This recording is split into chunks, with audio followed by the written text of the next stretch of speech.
The conclusion is another element that I mentioned when I was talking about the format of a speech, and it's really important because of the recency effect.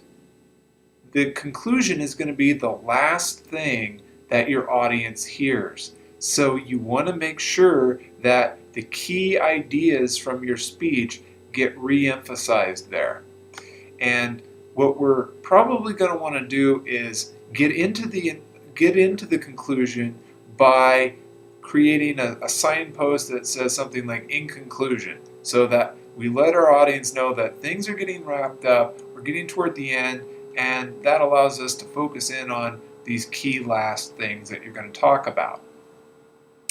What you do in the conclusion is restate the thesis, then have a sentence that summarizes your main points, and the final part will be your clincher.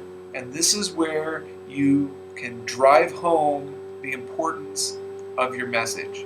Now I'm going to talk more about options for clinchers in the next video, but this is the key thing that we use to really leave the audience on a high note.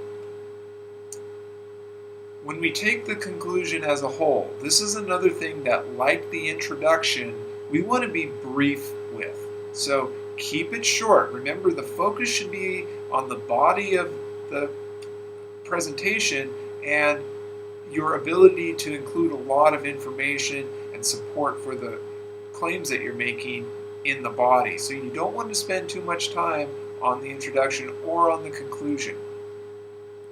And then one other thing to think about here is you don't want to introduce new information in the conclusion either. You've had plenty of time to bring in all that supporting evidence and all your ideas in the body. In an effort to keep this brief and to make sure that you're not going off on some other angle, don't introduce new information. Simply restate your thesis, summarize your main points, and then deliver that clincher.